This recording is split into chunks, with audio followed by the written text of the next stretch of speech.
안녕하세요. 벚꽃이 지고 새잎이 돋는 봄날, 동네 공원 벤치에 앉아 따스한 햇살을 받으며 주름진 손등을 오래도록 바라봅니다. 나이가 드니 자연스레 지나온 삶을 되돌아보게 되네요.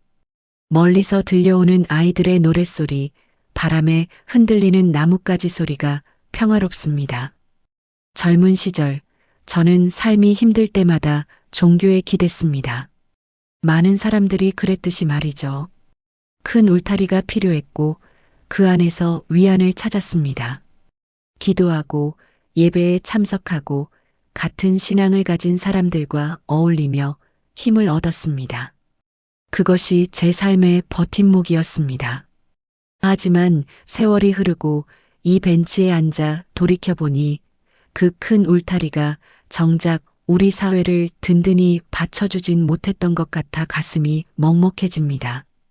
종교단체들이 이웃의 고통보다 조직의 번영을 우선했던 순간들이 있었습니다.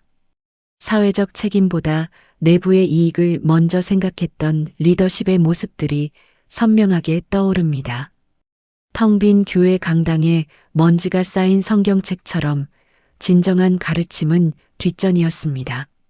낮은 기침 소리만 울리는 그 공간에서 우리는 무엇을 배웠을까요? 리더로서의 책무를 다하지 못한 그 결과가 지금 우리 사회에 깊은 그림자를 드리웠습니다. 신뢰는 무너지고 젊은이들은 등을 돌렸으며 종교는 점점 설 자리를 잃어갔습니다. 그런데 말입니다. 공원 벤치 옆에 앉은 박 씨와 이야기를 나누다 중요한 것을 깨달았습니다. 우리 국민도 잘못이 없진 않다는 것을요. 저희 역시 너무 쉽게 기적만을 바랐던 욕심이 있었습니다. 진정한 가르침을 깊이 들으려 하지 않았던 고집, 맹목적으로 따르기만 했던 수동성, 비판적으로 생각하지 않았던 나태함이 있었습니다. 믿는다고 다 맡겨버린 내 스스로의 책임도 있더구먼.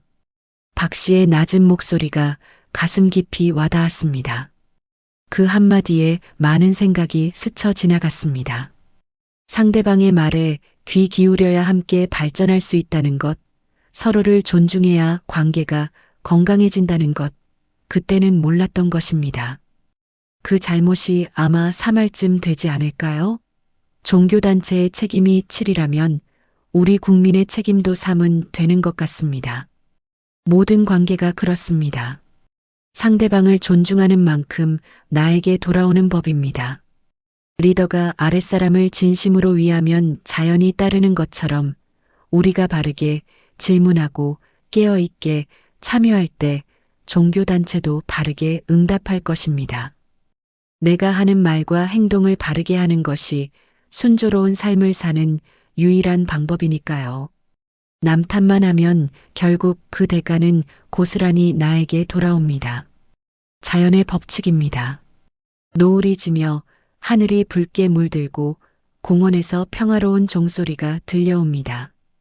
박 씨와 저는 서로를 바라보며 잔잔히 미소 지었습니다.